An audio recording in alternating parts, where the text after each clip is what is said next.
Salut vous. On se retrouve ce soir pour un développement de scénario, développement littéraire, une étude de bouquin. Appelle ça comme tu veux. J'ai pas encore choisi le titre, hein, c'est pour ça que je pars dans tous les sens. On va étudier ce bouquin. Alors moi, ce bouquin-là, ça fait un moment que je l'ai. J'avais lu les 2 premiers chapitres, tu vois, et je m'étais arrêté sur la prémisse, qui était quelque chose de très intéressant. Et j'ai envie finalement d'étudier ce bouquin avec toi. Alors je vais pas lire l'intégralité de ce bouquin parce que bon, j'en ai pas le droit non plus, hein. Mais je vais m'arrêter, je vais survoler les choses qui me paraissent intéressantes avec toi et pourquoi pas les étudier. Donc là, on a l'anatomie du scénario. Ce livre-là, je l'ai trouvé très intéressant. J'ai survolé les 2 premiers chapitres. Je l'ai trouvé très intéressant pour développer des histoires. Parce qu'un scénario, c'est avant tout une histoire. Développement d'une histoire avec la prémisse sur 1 ou 2 phrases ou sur une dizaine de pages qui après on va essayer de vendre ça à des producteurs pour qu'ils puissent, qu'on puisse se rémunérer sur nos histoires. Parce qu'on a des bonnes idées en fait, des bonnes idées d'histoire, donc les bons scénaristes c'est ceux qui ont les meilleures idées d'histoire et qui arrivent à les vendre. Donc généralement c'est écrit sur 2-3 pages, sur une dizaine de pages, voire voilà. Mais jamais il y a jamais un réel développement de ces histoires. Voilà. Un roman, c'est on prend une histoire, comme les producteurs qui achètent une histoire, et on développe tout un récit derrière avec des caractères, on développe les personnages et tout ça, et on développe l'intrigue pour que ça soit intéressant. Après, on impose son style d'écriture et tout ça. Avec ce bouquin-là, tu vas pas apprendre à écrire. Voilà, ce bouquin-là, tu n'apprendras pas à écrire un roman, mais tu apprendras à écrire des histoires. Car finalement, l'histoire, comment dire, c'est l'histoire, c'est le plus important finalement. C'est toujours le plus important, en fait.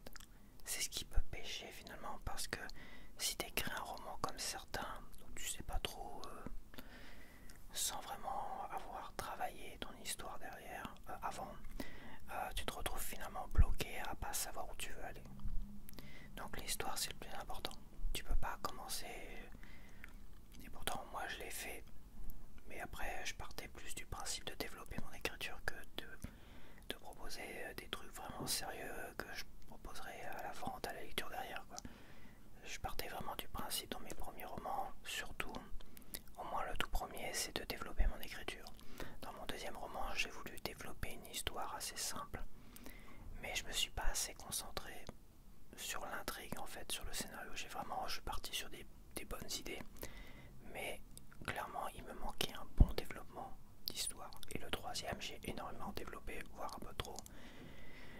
Après, je pense que du peu que j'ai lu, celui-là, il me paraît vraiment super intéressant pour un roman. Ça peut être très intéressant pour une pièce de théâtre aussi, pour une nouvelle aussi, hein, faut pas croire. Après, je tiens quand même à préciser que c'est pas ça qui te fera écrire un roman. Mais bon, après écrire un roman, ça se fait un peu tout seul, j'ai l'impression. Je pense, hein. Je sais pas si j'ai donné ce conseil là dans ma FAQ d'écriture, mais écrire un roman, ça s'apprend un peu tout seul en fait. Il faut lire des bouquins, et après tu développes ton style, tu t'entraînes et tout ça, tu cherches à évoluer. Ceci étant, tu peux apprendre à écrire tout seul, mais je pense que de composer, de développer une histoire vraiment intéressante, là t'as toute, logiquement, je vais pas lu en entier, là t'as toute la stratégie, t'as tout ce qu'il faut pour écrire de très bonnes histoires, de concevoir de très bonnes histoires pour ce que tu veux. Si tu veux être scénariste, romancier ou quoi que ce soit d'autre, où tu as besoin de développer une histoire, je pense que là on a tout ce qu'il faut. Donc voilà, je pense avoir été très clair. C'est pas évident, je préfère quand même mettre les choses au clair dès le départ. Mais c'est vrai que dans le principe c'est pas vraiment évident de voir un intérêt à cela. Mais en fait, l'intérêt est tellement énorme. C'est tellement énorme. En fait, pour moi, je vais le dire, c'est limite indispensable comme livre. Avant de... C'est un gain de temps. Car le peu que j'avais lu, franchement, je me suis dit, si j'avais eu ça avant, ça aurait été pas mal. Alors, chapitre 1, c'est l'espace et le temps de l'histoire.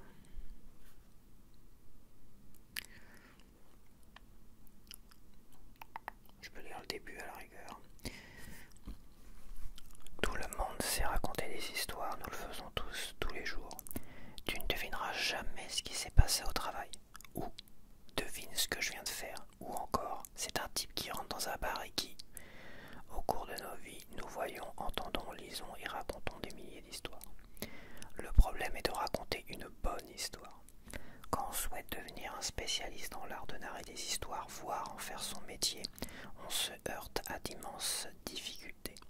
Il faut tout d'abord acquérir une compréhension profonde et précise d'un sujet aussi vaste et complexe que possible. Puis il faut être capable d'appliquer cette compréhension à la fiction. Pour la plupart des auteurs, il s'agit là du plus grand de tous les défis. Après, ça sert à rien, je vais pas tout lire, hein, évidemment. Je vais survoler comme ça, hein, c'est pas grave.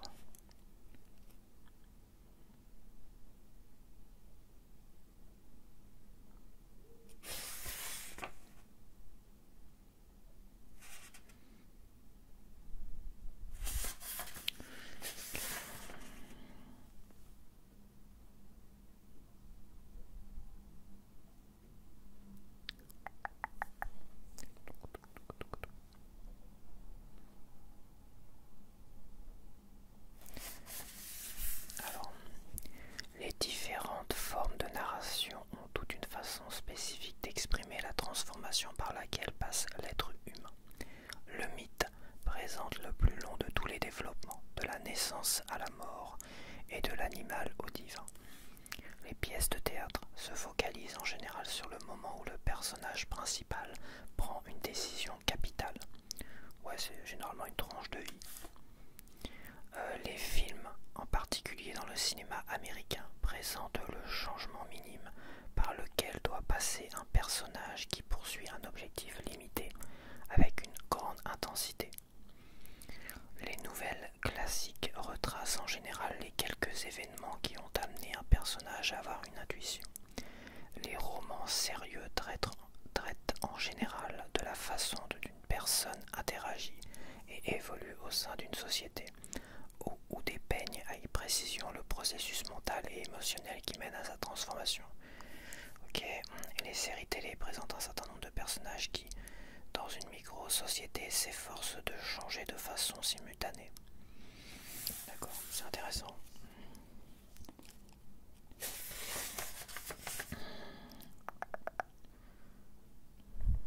Alors c'est quoi ça?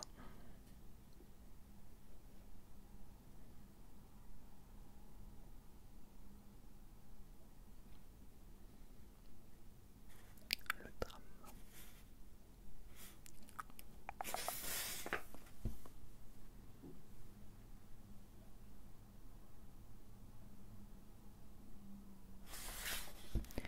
Le drame est un code de maturité. Son point central est le moment de la transformation, l'impact, le moment où la personne se libère de ses habitudes, de ses faiblesses et des spectres de son passé pour se transformer en un être plus épanoui et accompli.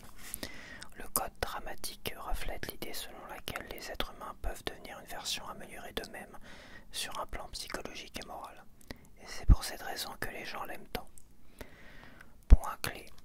Une histoire ne présente pas au public le monde réel, elle lui présente l'univers du récit. L'univers du récit n'est pas une reproduction de la vie telle qu'elle existe vraiment. Il s'agit de la vie telle que les êtres humains imaginent qu'elle pourrait être. C'est une vie humaine condensée et exagérée de sorte que le public puisse parvenir à une meilleure compréhension de la façon dont la véritable vie fonctionne. Oui, effectivement, quoique c'est vrai que même les récits, comment dire, ceux qui relatent leur propre vie, par exemple,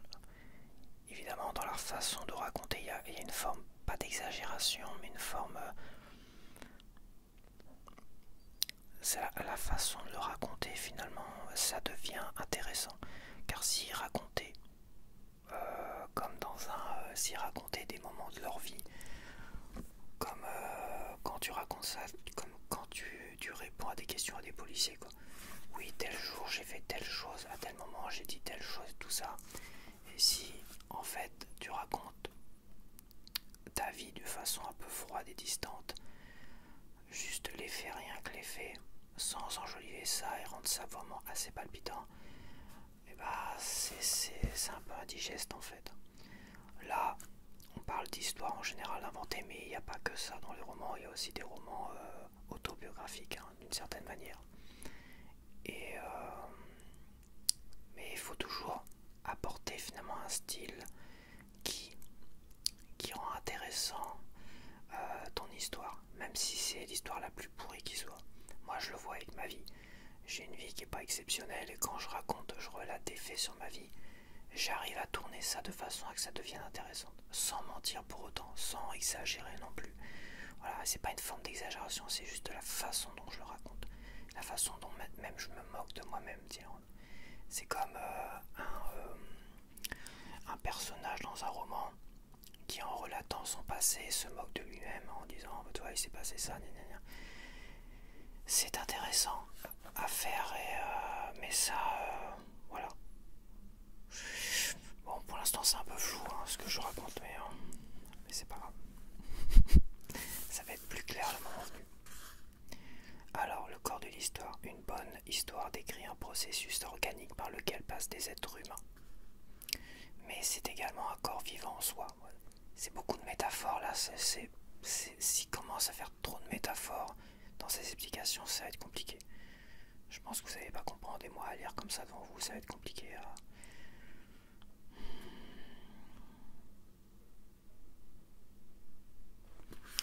Dans le premier chapitre, on est vraiment dans un... Alors le premier chapitre, on est vraiment dans un condensé. Après, on va développer chaque thème. Le deuxième chapitre, c'est la prémisse. C'est ce qui est vraiment intéressant. Là, je vais faire par chapitre, une vidéo par chapitre. Parce que j'ai pas envie de faire 3 plombes, de trop longues vidéos là-dessus. Tu vois. Donc là, il décrit le récit, les différents récits en fait. On a le récit linéaire. Un schéma linéaire suit l'évolution d'un personnage unique depuis le début jusqu'à la fin de cette façon. Une explication historique ou biologique de ce qui s'est produit est alors nécessaire. La plupart des films américains sont linéaires. Ils se concentrent sur un héros unique qui cherche à assouvir un désir unique avec une grande intensité. Le public observe comment il tente d'atteindre son but et comment il s'en trouve transformé. Ok, donc on a le récit linéaire. Là, il montre une petite flèche. Récit linéaire. Après, on a le récit en zigzag. L'histoire en zigzag a un tracé tortueux. L'histoire en zigzag a un tracé tortueux. Il ne semble pas suivre de direction particulière. Dans la nature, le zigzag est la forme des rivières, des serpents et du cerveau. Encore des métaphores. Les mythes tels que l'Odyssée, les récits du voyage comique tels que Don Quichotte, Histoire de Tom Jones, Enfant trouvé, les aventuriers du fleuve, Little Big Man et flirter avec les embrouilles, ainsi que beaucoup d'histoires de Dickens, telles que David Copperfield, se présentent sous forme de zigzag. Le héros a un désir, mais ce désir n'est pas intense. Il se déplace sur un large territoire de façon hasardeuse et il rencontre beaucoup de personnages provenant de différentes strates de la société. D'accord, alors déjà, il faudrait que je puisse le récit linéaire. Un récit linéaire, on va dire que le récit en zigzag.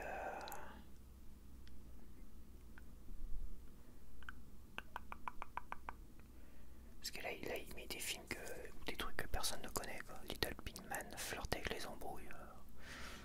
Voilà. Le récit linéaire, je pense que la plupart des films. Je sais pas pourquoi il y a Piège de cristal qui me vient. Piège de cristal, on va dire que c'est un récit linéaire. Finalement, son objectif, il va voir sa femme, et là il se retrouve bloqué dans un immeuble et il va tenter de mettre une branlée aux terroristes qui sont là-dedans en fait. Son but, son objectif il est clair, c'est survivre, essayer de sauver sa femme, essayer de sauver tout le monde et essayer de mettre fin de tuer les terroristes. C'est assez carré, linéaire, le truc en zigzag. On est plus dans les films et tout ça où t'as un héros qui part quelque part à l'aventure, tu vois, et il se retrouve confronté à tel événement, puis après il part autre part à tel événement, à tel événement, à tel événement. Je vois beaucoup de... ça me fait penser à certaines séries, genre... je sais plus comment il s'appelait, le gars qui faisait l'autostoppeur là. Je crois que c'est Le Voyageur. C'était une vieille série ça, j'avais pas le droit de le voir mais je le regardais d'un œil comme ça. Je faisais semblant de m'endormir sur le canapé et dormir un peu sur le canapé, mais j'aimais bien regarder Le Voyageur. C'était une série un peu horrifique en fait. C'était un peu horrible. T'avais des histoires très très dégueulasses et horribles là-dedans. C'était, je crois qu'en anglais c'est The Hitchhiker, l'autostoppeur. The Hitchhiker, rien à voir avec le film, mais et en fait c'est un peu ça quoi. Certaines séries sont construites de cette manière quoi. T'as un héros qui avance et chaque histoire passe un peu en zigzag. J'imagine que c'est ça. Donc peut-être que les récits en zigzag sont plus adaptés aux séries. Les récits linéaires plus adaptés aux films. C'est plus facile quoi. Si tu commences à... ouais, ça me paraît plus facile. Bon, les récits en spirale. Le récit en spirale. Alors une spirale est un tracé qui s'enroule sur lui-même et se dirigeant vers un centre. Oui, ça je le savais, merci bien. Dans la nature, la spirale est la forme des cyclones, des cornes et des coquillages. Ok, les thrillers tels que Sueur froide, Blow Up, Conversation secrète et Memento prennent très souvent la forme d'une spirale dans laquelle un personnage ne cesse de revenir à un événement ou à un souvenir unique et l'explore ainsi progressivement. Ouais, Memento, je vois Memento et c'est vrai que là on est dans un récit un peu particulier où finalement quand le personnage, tu commences avec un personnage et plus il avance dans l'histoire, Memento si je me rappelle c'est quelqu'un qui a perdu la mémoire et qui cherche à se souvenir, et plus il va chercher à se souvenir et plus on va arriver à une conclusion et alors, enfin, donc on a une sorte de retour en arrière en fait. On part d'un point donné et un peu une sorte de retour en arrière. Ouais, le récit en spirale je vois à peu près ça peut se faire dans les romans. Ça c'est plus adapté pour les romans. Après le problème du récit en spirale c'est que c'est un peu comme toutes les histoires. Est-ce que le sixième sens avec Bruce Willis est un récit en spirale? Ben, j'ai envie de dire oui. C'est un récit en spirale. Parce que finalement le sixième sens comme Memento, une fois que tu as vu le film en entier, et bah c'est difficile de revenir sur ce film là parce que tu connais le dénouement. C'est ça en fait, tu connais le dénouement. Le dénouement qui y est finalement au début, en fait, au début de l'histoire. C'est assez particulier. Le sixième sens, oui, au sixième sens on part sur un début, il arrive quelque chose, et après ça se déroule, il enquête, Bruce Willis enquête, et au dénouement tu te rends compte que finalement c'est lié au début. Et Memento, je me rappelle plus, que je l'ai vu il y a longtemps, mais c'est pareil, c'est un gars qui cherche à se souvenir, et au final quand il se souvient, on a un retour au début, et donc c'est ça le récit en spirale. C'est pas mal pour les romans, mais ça peut être le désavantage que après t'as pas envie de revenir sur ce roman là. Voilà, le sixième sens, revoir le sixième sens, c'est un très bon film, mais autant c'est vrai que la première fois tout le monde a été surpris, j'ai dû le voir au cinéma d'ailleurs, tout le monde a été surpris, waouh, excellent film, un chef d'œuvre, machin, tout ce que tu veux, sauf qu'à revoir, et bah ça fait beaucoup moins envie en fait. Quoique j'aime bien, quoique c'est une bonne histoire, j'adore Bruce Willis, c'est là-dedans, j'adore. Et rien que d'en parler, j'ai envie de le revoir. Mais le dénouement est gâché. Une fois que tu connais le dénouement, bah voilà, l'histoire est assez gâchée, tu peux pas prendre autant de plaisir à le revoir que la première fois, quoi.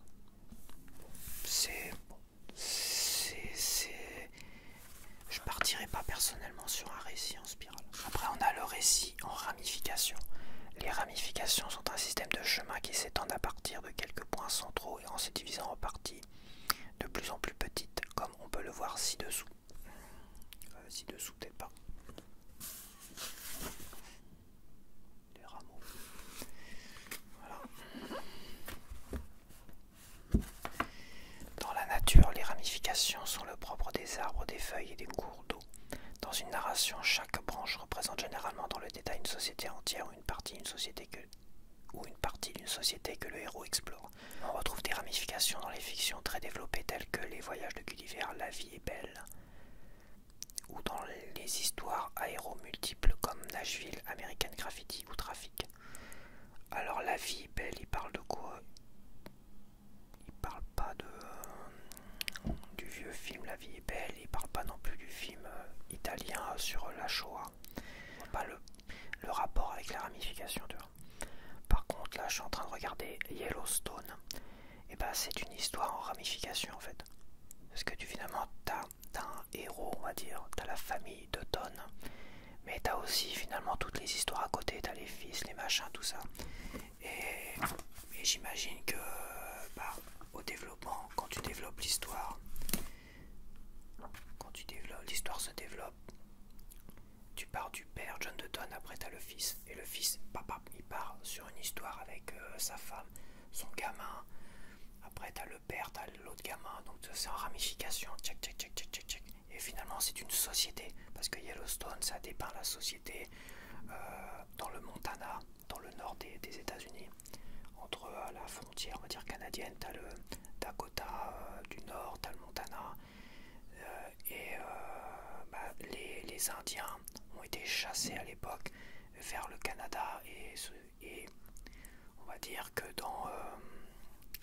aujourd'hui, à l'heure actuelle, alors je sais pas si c'est toujours d'actualité, mais je pense qu'encore il y a encore des conflits entre les Indiens, les Amérindiens, si je dis pas de bêtises, maintenant on les appelle comme ça, et les Américains. Et c'est toute une société en fait là-dedans. Et le système de récit en ramification, je pense que cette série-là représente bien ce système de récit en ramification. On est vraiment check. Ça représente une société. Tu pars sur un personnage qui est John Dutton, le patriarche, on va dire, du ranch Yellowstone. Et après, tu as tous les personnages et tous les personnages deviennent finalement des héros d'une certaine manière. Ils ont chacun leur propre histoire et après, tu as toute une société derrière. Tu as des conflits, des machins, des bagarres, patati patata. Donc ça c'est bien, un récit à ramification, c'est bien pour une série comme Yellowstone, un peu comme le récit en zigzag. Le récit en zigzag, c'est généralement les séries où chaque épisode a une nouvelle histoire d'une certaine manière. Je vais pas dire que X-Files c'est une série en zigzag, mais un peu quand même. À chaque fois, chaque épisode a une nouvelle histoire, donc on a un peu un récit, je pense, en zigzag. Le héros il part là, il part machin, un coup c'est les extraterrestres, un coup c'est les loups-garous, les vampires, patati patata. Le récit en ramification, c'est toute une société, comme Yellowstone. Je pense que Yellowstone, pour ceux qui l'ont vu, ils vont comprendre tout de suite ce que ça peut vouloir dire. Après les récits linéaires, c'est les films, généralement il faut que ça aille très vite, en 2 heures, il faut que tu puisses raconter une histoire, donc c'est assez linéaire, je reprends parce que j'ai été coupé. Le récit linéaire c'est plus pour les films parce qu'il faut en 2 heures pouvoir raconter une histoire, il faut que ça soit rapide. Si tu commences à faire un truc genre Yellowstone, c'est pas possible, tu peux pas le faire,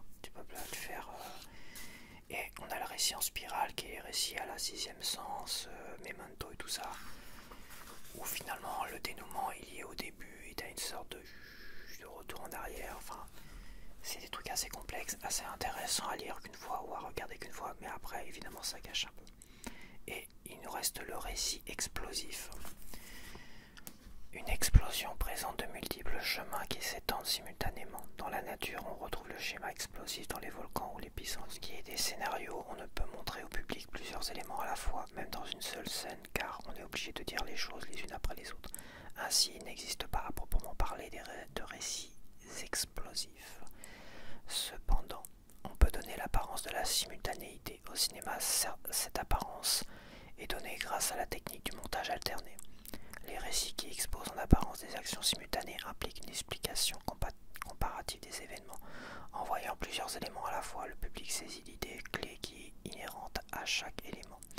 Les récits de ce type s'attachent également à exploser l'univers de l'histoire en exposant les connexions entre les divers éléments de ce monde et en montrant comment chaque personnage s'adapte ou ne s'adapte pas à l'ensemble. Les récits qui mettent l'accent sur les actions simultanées utilisent généralement une structure en ramification. Il s'agit entre autres d'American Graffiti, Pulp Fiction, tiens je pensais justement à Pulp Fiction, Trafic aussi je pensais à ça, Syriana, Collision, Nashville, Vie et Opinion et Tristan, je sais pas ce que c'est, gentil, je sais pas ce que c'est, Ulysse de Joyce l'année dernière, Ragtime, blablabla, Ella Confidential, Anna et ses sœurs. Chacune de ces histoires représente une combinaison différente de récits linéaires et simultanés, mais chacune met l'accent sur des personnages qui coexistent dans l'univers du récit, par opposition à un protagoniste unique qui évolue d'un point de départ à un aboutissement. Ouais, bah, je pense que Pulp Fiction est l'exemple même du récit explosif en fait. Tu as plein de personnages qui évoluent en même temps. T'as John Travolta, Samuel L. Jackson, t'as Bruce Willis aussi dans ce film-là, t'as le chef là des gangsters. T'as plein d'histoires qui explosent en même temps. C'est-à-dire t'as plein de personnages qui avancent tous en même temps. Ça dure, je crois que Pulp Fiction ça dure sur 1 ou 2 journées, un truc comme ça. Donc t'as plein de personnages qui évoluent en même temps comme ça, qui partent un peu chacun de leur côté, mais finalement elles se réunissent tous. C'est un truc un peu. En fait, je trouve que c'est des histoires un peu hasardeuses, un peu bordéliques. Il y a le film Trafic, si je me rappelle, qui était découpé comme ça. À un moment donné, c'était l'histoire, à moins que ce soit un autre film, mais t'avais carrément découpé l'image en 2-3 plans, et tu voyais en même temps des personnages évoluer en même temps, tu vois. Est-ce que 24 heures chrono, c'était pas ça aussi? C'était un peu ça aussi, 24 heures chrono. Bref, ouais, le récit explosif, pour un roman, non. Pour un roman, c'est niet. Pour un roman, c'est niet, quoique Murakami, avec 1Q84, il a développé 2 personnages en même temps. Parce que, après, est-ce qu'on peut parler de récit explosif? Non. Parce que les 2 personnages vraiment se regroupent un peu dans le dernier roman. C'est que 2 personnages qui se regroupent dans le dernier roman. Je pense que là, on est plus dans un double récit linéaire. Voilà, on est dans un double récit linéaire. Chaque chapitre, t'as tel personnage. Enfin, ouais, tous les 2 chapitres. En fait, 1Q84 se décompose comme ça. Premier chapitre, t'as tel personnage masculin. Deuxième chapitre, t'as personnage féminin. Et on revient sur le personnage masculin, plus le personnage féminin, etc. Et le dernier, non, je suis pas sûr qu'ils sont. Non, on développe, ouais, toute l'histoire est développée comme ça. Et à un moment donné, t'as un nouveau personnage, t'as un 3e personnage. Je crois que c'est le détective dans peut-être le tome 3. Le tome 2 c'est pareil, ça doit être les 2 mêmes. Et dans le tome 3, t'as un 3e personnage. Donc à chaque chapitre, ça développe un personnage. Est-ce qu'on peut parler de récit explosif? Peut-être. À partir de 3 personnages, peut-être, on peut dire que oui. Mais ça, c'est compliqué. C'est pas... J'aime beaucoup un Q84. Faudrait que je le relise d'ailleurs. Mais est-ce que c'est un genre de récit à écrire? Voilà. Donc on a quand même 4 récits. 1, 2, 3, 4, 5. On a 5 styles de récit. Et déjà, pour commencer, oui, tu peux déjà commencer en soi. Quel genre de récit t'aimerais mettre en place? Moi, personnellement, les ramifications, c'est bon pour les séries télé. Les récits explosifs, si on considère que 1Q84 est un récit explosif à partir de 2 ou 3 personnages, pourquoi pas? Ça peut être intéressant. Pourquoi pas? Le récit en spirale, c'est des trucs assez particuliers. Pour les romans, c'est vraiment l'idéal pour les romans, franchement. Mais après, voilà, c'est l'idéal pour les romans. Et en plus, c'est très prisé par les producteurs qui veulent adapter ça au cinéma, hein, j'imagine. avec un dénouement exceptionnel. Si c'est vraiment c'est là où tu peux créer un dénouement exceptionnel. Le récit en zigzag, pareil, c'est pour les séries, ça. Tu peux pas faire un roman en zigzag, c'est pas possible. Parce que ça veut dire que tu développerais à chaque chapitre, en somme, ton personnage, il fréquenterait tant de personnages pendant 2-3 chapitres, et après il irait dans un autre endroit, et il fréquenterait encore d'autres personnages dans un autre endroit, tatati. Ouais, c'est bizarre, faut voir. J'essaie de souvenir un roman comme ça, mais généralement les romans sont très linéaires. Les romans sont soit linéaires, soit en spirale. Ramification, zigzag. Et en explosif, je mettrais des romans comme 1Q84 où chaque chapitre, c'est un personnage différent. Un peu comme Pulp Fiction, c'est à un moment donné, tac. Donc, roman explosif, c'est très très rare. Mais c'est quand même beaucoup plus linéaire finalement, les romans. Après là, ça développe les scénarios, donc c'est normal qu'on a toute forme de récit. Série télé, machin, film. Okay.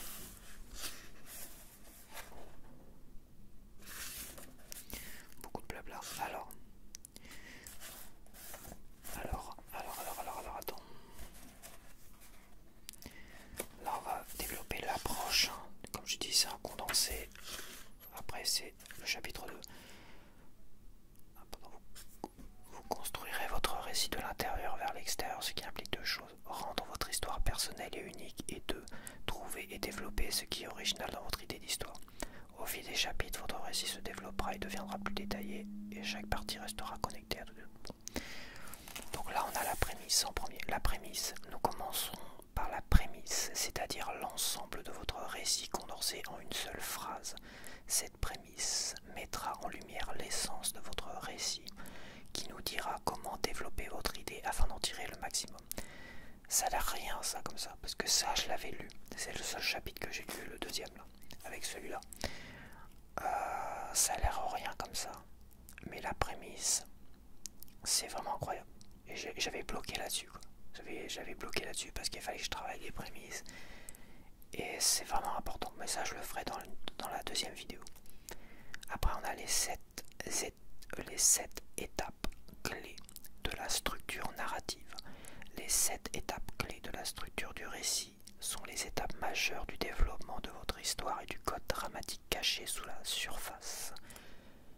Il faut concevoir ces 7 étapes structurelles comme l'ADN de votre récit. En travaillant sur ces 7 étapes clés, vous donnerez à votre histoire des fondations stables et solides. Donc ça, je ne l'ai pas lu. Ça va être des chapitres suivants. Je n'ai pas du tout lu ça. Les personnages. Nous créerons ensuite les personnages, non pas à partir de rien, mais en les définissant petit à petit à partir de votre idée originale de récit. Nous connecterons et comparerons chaque personnage à tous les autres, afin qu'ils soient tous forts et bien définis. Puis nous déterminerons la fonction que chacun d'entre eux doit remplir pour aider votre héros à se développer. Ok, ça paraît un peu flou comme ça, mais bon, c'est un peu là, on a le déroulé de ce qui nous attend dans j'imagine, chaque chapitre. Ça va être un chapitre différent à chaque fois. Attends, je regarde. Je regarde le sommaire. Tu vois, ouais, le chapitre 2, c'est la prémisse. Le 3, les 7 étapes clés de la structure narrative, 4 personnages, etc. Okay. Après, on a le thème ou débat moral, le chapitre qui suit.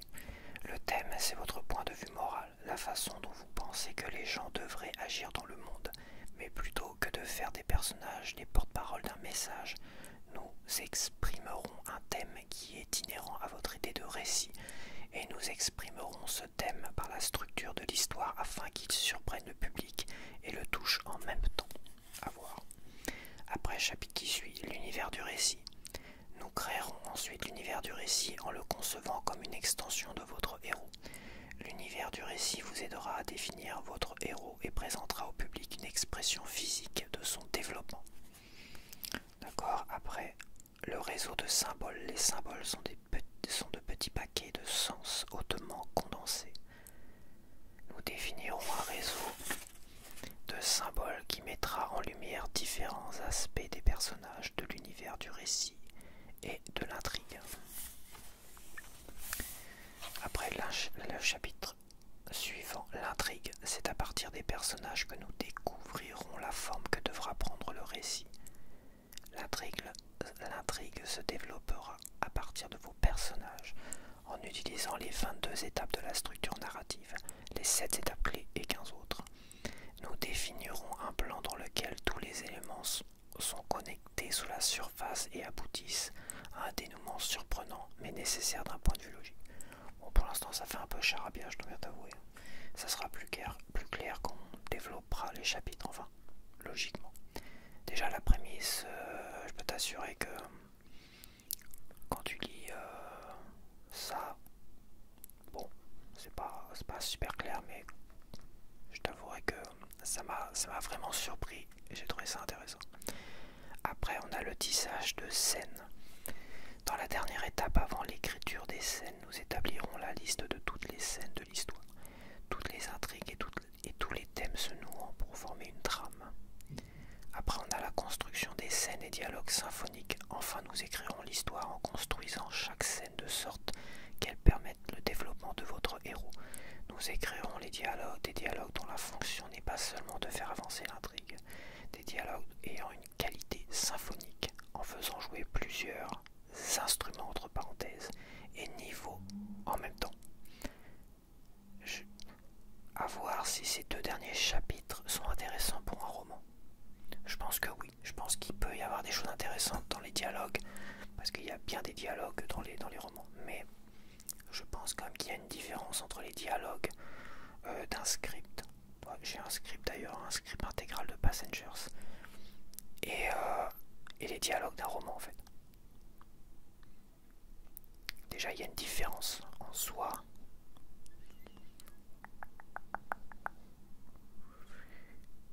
Je pense que à voir, de toute façon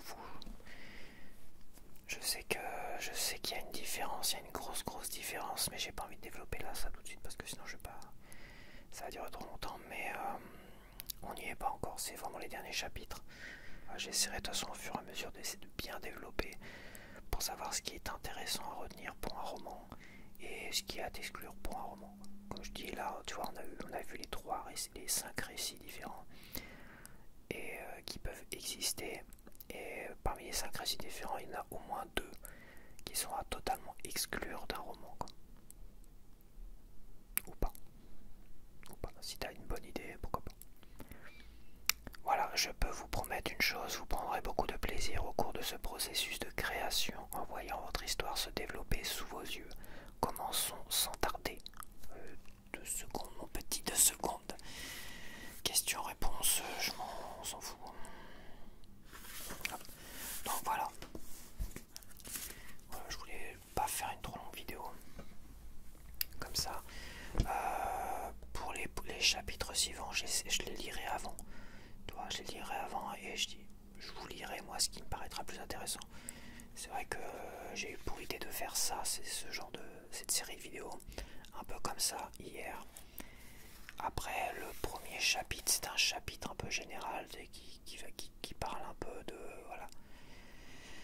On va retrouver de toute façon tous les thèmes en détail dans les chapitres, hein. De toute façon tout ce qu'on a, les récits, les machins, donc on va retrouver un peu tout ça. Donc c'était pour présenter un peu ce qui va suivre dans le roman, enfin dans le bouquin.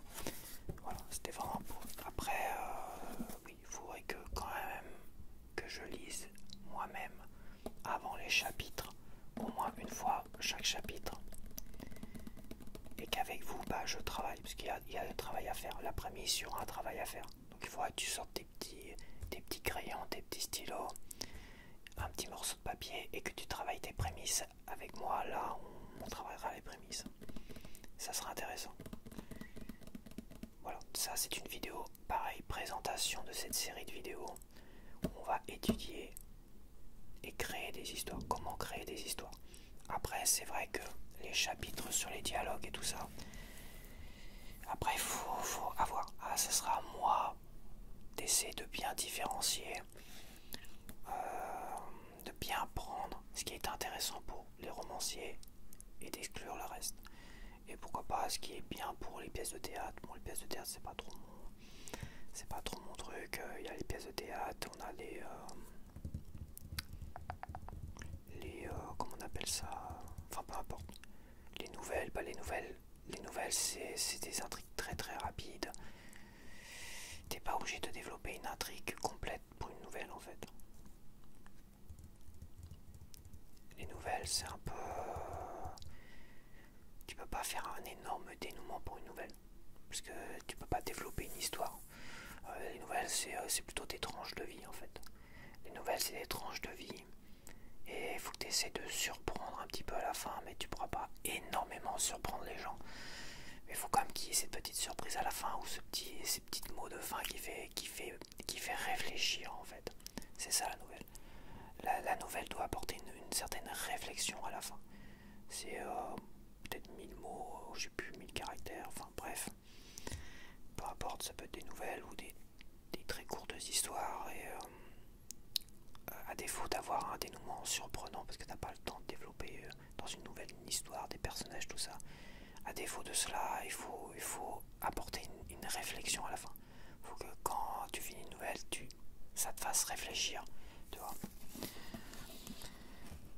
Pour les scénarios, j'ai pas besoin d'en parler parce que ça c'est fait pour les scénarios, donc voilà. Après pour l'écriture en soi, je sais pas, tu te débrouilles. C'est qu'à un moment donné, je pense que il faut lire des romans. Voilà, ça j'ai dû le dire dans ma FAQ. Il n'y a rien à faire, il faut lire des romans. Si t'aimes pas lire des romans, ou si t'arrives pas à prendre plaisir à lire des romans ou à lire beaucoup de romans, t'es pas obligé d'en lire, de ne faire que ça, parce que sinon tu deviens plus un drogué de romans qu'un gars qui passe à l'action et qui écrit. Il faut aussi à un moment donné, quand tu te mets à écrire ou à créer comme moi je crée là des vidéos et des machins, bah t'as moins de temps pour lire et tout ça, mais il faut continuer à lire en même temps. Et c'est ça qui est bien, parce que quand tu écris, tu lis en même temps quelque chose qui te plaît. Bah tu as une forme de comparaison en fait. Tu peux comparer, tu peux dire merde, j'aime bien comment c'est développé, comment c'est détaillé, comment elle a développé son personnage, comment comment dire, oui, comment elle a développé son personnage, tout ça, comment elle a exprimé ses émotions là-dessus, tout ça. Et à la fois, bah, tu prends exemple sans faire de copier-coller, évidemment. Ça, j'ai dû le dire aussi, tu fais pas de copier-coller de phrases et de machin. C'est une erreur. Tu peux noter des phrases que tu trouves intéressantes, mais je préfère aujourd'hui, c'est ce que je faisais, moi je notais des phrases qui étaient vachement bien, des descriptions qui étaient incroyables. Je les avais notées, et à la fois, je trouve que c'est une erreur en fait. Il vaut mieux garder ça en tête, dire waouh, il avait décrit cette façon, il avait décrit cette montagne de cette façon-là, j'avais trouvé ça exceptionnel, tu vois. Voilà, tu gardes en tête qu'il avait décrit une montagne de façon exceptionnelle comme ça, sans noter et relire derrière, parce que c'est pas que tu pourrais être tenté de le faire, moi je serais pas tenté de le faire, mais c'est qu'à un moment donné, il vaut mieux avoir une bonne impression d'une description pour pouvoir toi t'en inspirer et écrire une description pas identique mais tout aussi surprenante. C'est dur à dire, mais c'est pour ça, je sais pas si je l'ai dit dans la FAQ, peut-être, parce que je l'ai pas revu depuis très longtemps, depuis que je l'ai enregistré de toute façon, et que je l'ai monté, mais c'est toujours garder en mémoire des descriptions, des trucs comme ça, surprenantes, vraiment les garder en mémoire, mais de pas les noter. Voilà. C'est pas, je te dis pas qu'il faut pas avoir pas confiance en toi ou quoi que ce soit, c'est la meilleure façon finalement de t'en inspirer en évitant de copier-coller. Ou de faire une sorte de copier-coller. Donc voilà, donc j'en ai terminé pour cette première vidéo. Et bah, j'espère que tu apprécies ce... Voilà, donc je vais voir si cette vidéo te plaît, bah, je vais continuer à voir. J'ai envie de continuer quand même, parce que j'avais besoin de... Ça fait, tu vois, ce genre de vidéo là. Même ce bouquin là, je crois que je l'ai depuis avant ma chaîne. J'avais dû l'acheter avant ma chaîne. Ouais, je crois. Et bah, c'est ce genre de vidéo là que je voulais faire au début sur ma chaîne. Donc je vais essayer comme d'insister, de continuer là-dessus et de proposer vraiment un développement de ça. Voilà. Voilà, de ne pas le lire en intégrale, de toute façon je n'ai pas le droit de lire en intégralité tout ça.